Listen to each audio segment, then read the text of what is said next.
Hello and welcome to everyone from the Visual Basic for Applications from Microsoft. This is the VBA Draft League semifinals. We have Dan the Man, the supposed king of Kanto, fighting against Rollo, who is playing this match to try to fight for justice for Johto after Dan knocked out the number one Johto defender, Goomer22. That's me. And we'll be commentating this match. I have no insider information, so we are going in blind. And let's just see what these two teams brought. So yeah, let's start it off. Let's see what we got here. All right, so this is from Dan's perspective. We've got the hail mode versus the sand mode. This is going to be a weather war, if I've ever seen it. This Purloin does not get access to Sandstorm, but does get access to Sunny Day and Rain Dance. We could see some weather changes from the Purloin there, facing its evolution, the Liepard, which also gets those moves. So we have a tricky matchup here. This Purloin, though, with Hail and Sand going on, it might be tricky to run Sash. I'm surprised the Liepard actually is running Sash as well, with the potential Hail mode coming to break that Sash. So Dan opting for this strong Liepard Nidoking lead, as we've seen. Nidoking can basically one-shot anything with its coverage, especially next to this Liepard if it's carrying Fake Tears. And then he has the Hail mode in the back for speed. So let's see what Rollo leads to counter this oppressive Dan lead, which we've seen throughout the season. Obviously, Liepard has faster Fake Out than Purloin. So we see the Purloin Dusknoir, a potential Trick Room mode to get this Gigalith in position from Rollo. Now this Liepard will be able to Fake Out the Purloin, but not the Dusknoir. I'm wondering if this Dusknoir is especially bulky, if a Fake Tears would be able to take it out with a potential Earth Power from the Nidoking. But no, just opting to target down this Purloin. Let's see what this Nidoking does. No taunt on the Liepard means that Rollo could get up a relatively free Trick Room. Now, he doesn't know that Dan's not carrying taunt. He could have Mental Herb to potentially protect against that. But Dan just opts to get a little bit of chip and Fake Out whatever this Purloin's trying to do. So we'll see if the Purloin moves next. It does. So it's potentially going for a Prankster move or Fake Out. How much does this Earth Power do? Ooh, it does do half on the Dusknoir. That's good information for Dan for a potential Game 2. He can Fake Tears and Earth Power this Dusknoir. However, if this Purloin has Fake Out, he wouldn't be able to.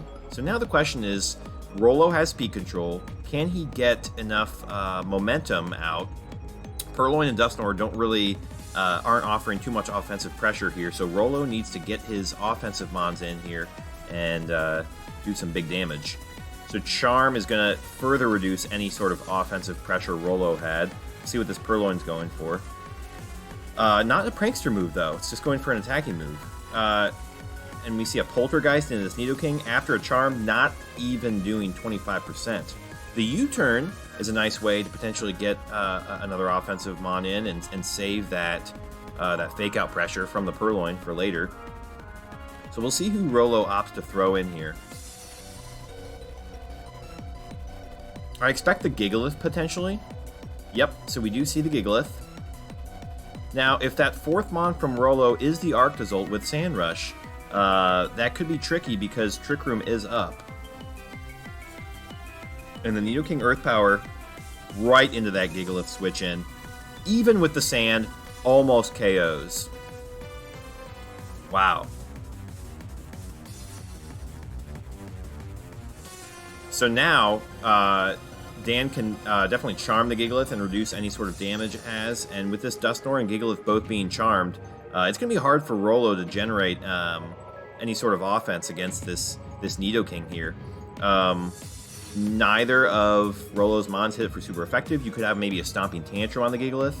I don't expect this Gigalith to be, you know, White Herb or anything like that. The Dusknoir also... okay, so it just opts to protect. Doesn't want to go down to an Earth Power. Nidoking also protects. This Liepard, though, with Charm, Thunder Wave, and Fake Tears, can't do any damage. So it's just... we do see the Stomping Tantrum come out, but this Liepard is really just meant here to disrupt. It's not going to be able to do any damage on Dan's side, just enable its teammates. However, if Rolo loses its Sandsetter, his Sandsetter, and brings in that Hail Mode, and then Dan brings in the Hail Mode, Rolo won't really have a way to switch the momentum back, I think, especially with Trick Room turns running out here. So the Abomasnow comes in, we'll switch it to Hail. After some Hail Chip, the Gigalith might go down. I think it might survive this turn, but maybe after one more turn of Hail, it'll go down. Dusknoir reveals Helping Hand, so now we've actually seen the full Dusknoir set. Protect, Helping Hand, Trick Room, and Poltergeist. Another Charm. This Gigalith is at -4. But without any crits, it's not going to be doing too much damage. And we see the Stomping Tantrum, not going to do much into this Abomasnow. It actually does go down to the Hail Chip. Alright, so Rolo has lost his weather control here. Dusknoir sitting at -2. Trick Room turns running out. Dan is in very, very good position now. So we'll see... Okay, the Purloin comes out, so we still don't know that 4th Mon from Rolo. We could see a Fake Out from this Purloin, however, I'm not sure what Rolo can get out of it. If he fakes out the Abomasnow, Dusknoir can obviously go for a Poltergeist, but it's not going to KO either Mon, or do that much, and it lets the Liepard freely Charm. If he fakes out the Liepard, the Abomasnow just gets a big potential Blizzard off, and then... well, Dan just opts to protect, actually. Okay, so he withdraws the Dusknoir and throws out the Dracozolt. Does this Purloin carry something like Sunny Day to remove this Hail? Because the Dracozolt could be carrying something like Fire Fang to maybe hit this Abomasnow. So we just see a Fake Out.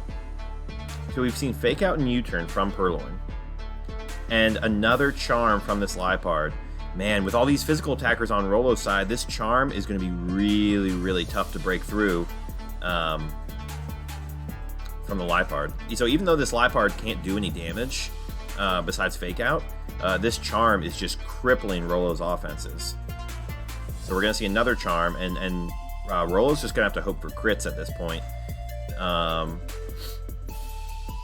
So we are going to see a Blizzard come out. Does this Purloin have a Weather move is the question. So Dracozolt just opts to protect. This Blizzard's still going to do really big damage into this Purloin.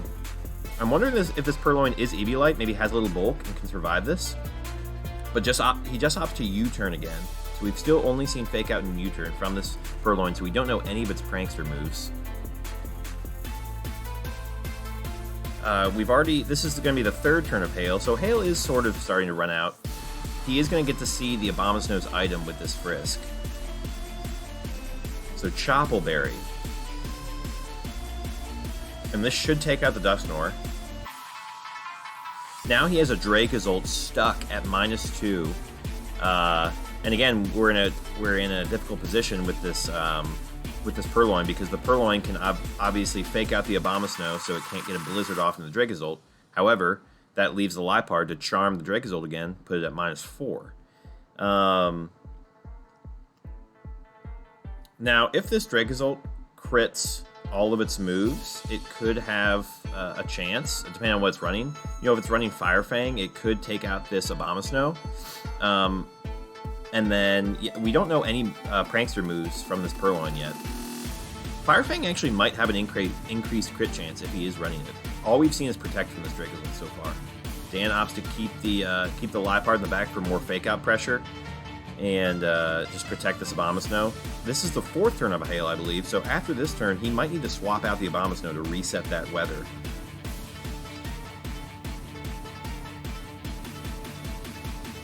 But again, Dan looking like a very dominant position, barring a bunch of crits on Rolo's side. So the Abomasnow protects. I expect a fake out potentially. Just another U-turn. Ooh, into the Abomasnow. And a Bolt Beak. Ooh, that's a great switch from Dan. Great turn. So now, I believe this is the last turn of Hail. Just going to double up on this Dracozolt. Now, the Dracozolt can protect, but I'm not sure what the Purloin can do. And it's the Nidoking's actually faster than the Dracozolt, too. Ooh, that's bad for Rolo. Rolo's going to need this weather control in Game 2. So I wonder if Rolo sort of accepted that this game was over and didn't want to reveal the Prankster moves on Purloin. Which, when you have a Dracozolt sitting there at stuck at -2, it's not a bad guess. But we do see the single target Blizzard take out that Purloin. I'm not sure if it would have KO'd if it's Eviolite, if it was a double target move. So Dan picks up Game 1 pretty dominantly, the 4-0. So now we're going to see how Rolo adjusts in this Game 2. I think the big key here is maybe bringing a special attacker to deal with this Liepard and not just get charmed, as well as focusing on keeping that Gigalith healthy so that he can have some more weather control. So this, it looks like the only special attackers are going to be this Milotic and potentially the Tangrowth.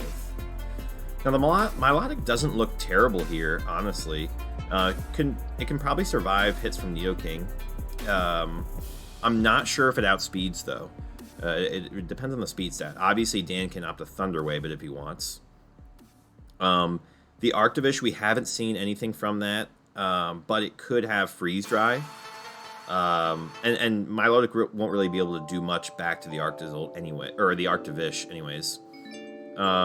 Abomasnow, again, also hits the Milotic card. So the Milotic is tricky, although it does do well against the Marowak, and it obviously can be charmed by this Liepard, which was a big issue for Rolo. The one thing is that if Rolo leads Purloin, he can opt to fake out, trade fake outs with Dan. Okay, so he leads the Tangrowth. Now, Rage Powder is a higher priority than Prankster, so if he does Rage Powder, he might go down to a Sludge Bomb, unless it's, maybe Kibia Berry. However, he will redirect any of those charms into the Tangrowth, keeping the Dracozolt at offensive.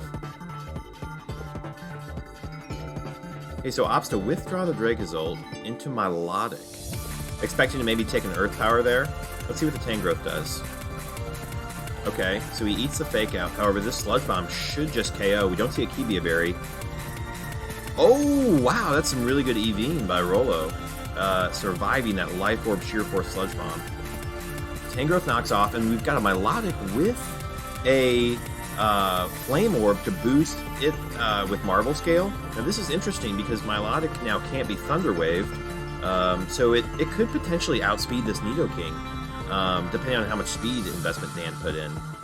So this is kind of a tricky position. Does Dan opt to keep this Liepard in, or swap it out for Fake Out Pressure? If he doesn't protect the Nidoking and the Milotic is faster, Rolo will get rid of that Nidoking, which is a big issue for the Dracozolt. Opts to swap in the Abomasnow and just go into Thunderbolt the Milotic. So we'll see if... Oh, or Protect. Okay, so Dan's going to go with a defensive play here. Reposition. After this Hail, the Tangrowth might go down as well, unless Rolo switches out. Now, if this Tangrowth has Regenerator, that could be useful to get some of that health back. And we just see the Nidoking Protect. Milotic goes for Hydro Pump. Wow. So actually, we'll get a little bit of the speed interaction from this Hail chip as well. See who's faster. Okay, so the Tangrowth actually heals from Giga Drain. It's going to survive this Hail turn. So Nidoking takes Hail Chip first, meaning Nidoking's going to be faster than Milotic, unless they're speed tying, and he just happen to get hit first, but I think that's unlikely. So the Nidoking does outspeed the Milotic. Now that's a tricky position for Rolo. The Nidoking did just protect, so a Rage Powder is somewhat safe. However, an Energy Ball will hurt this Milotic bad. So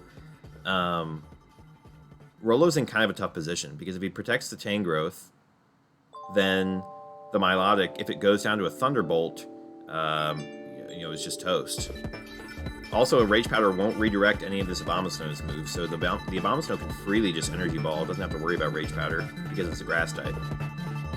So yeah, opts to save that Nidoking. He knows it's a great counter to this Dragozolt, especially if Sand is not up. Withdraws the Tangrowth. Throws in this Gigalith. Okay, I like this play from Rolo. The problem is, Milotic doesn't really have anything to hit the Abomasnow hard. Ice Beam, though, into the Liepard slot. Interesting. So maybe predicting a switch? This Energy Ball should hurt. Ooh, with Sand and Burn, this Milotic is probably going to go down here as well. And now Dan has Fake Out pressure. Now, he doesn't have weather control.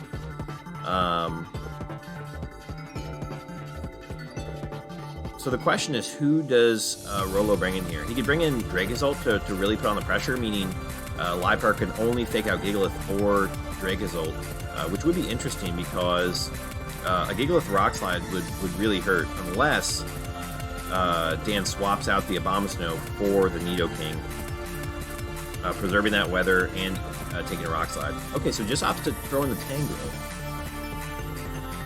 So it does have Regenerator, as we've seen it gain some health back. Okay, so he's opting to throw in the Nidoking. That feels fairly safe. The question is, who will he Fake Out? Fakes out the Gigalith. Now, what does this Tangrowth go for? We've seen Giga Drain. No protects. I think that was a good play. Sludge Bomb. Oh, that was a great switch from Dan. Eating that. I think that's 4 times resist from the Nidoking. And won't take any Sand Chip either. So now this Nidoking can KO whoever it wants. So Rolo might have to make a Protect read. You know, obviously, if Rolo protects the Gigalith and goes for maybe a Giga Drain into this Nidoking, that could take it out.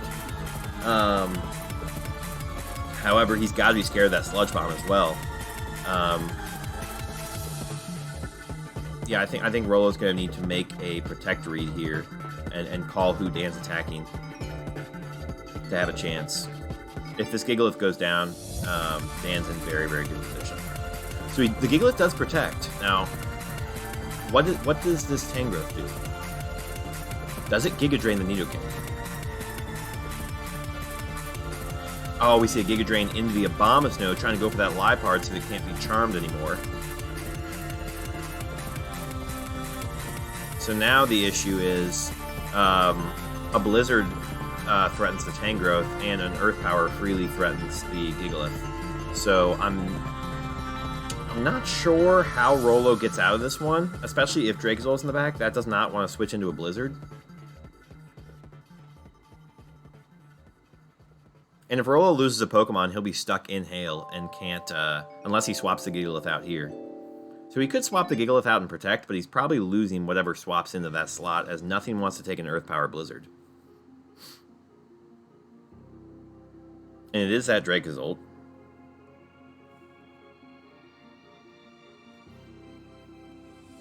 Nidoking does get the Earth Power off. And as we've seen, it did Oko last game. Oko's again. No Protect from the Tangrowth. Should go down to this Blizzard. And it is Gigalith against the world.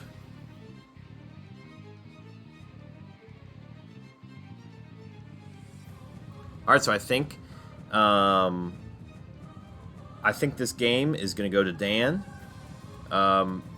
Very good prep. Very good pressure and switches. Taking those hits with the Abomasnow and the Nidoking, switching at just the right times. Yeah, this was a tough weather war for sure.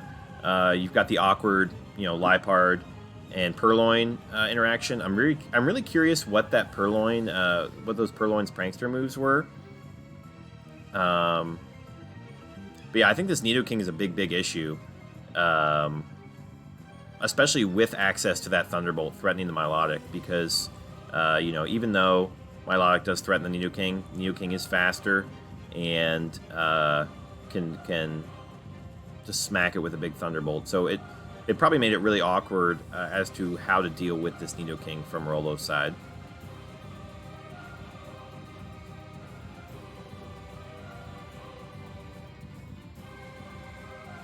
And yeah, one more Earth Power should clean this up for Dan. Really good set. And Dan will be moving on to the finals, the defending champion of the VBA. Rolo will be out in semis. Thank you for defending Johto as you did. And that'll be it.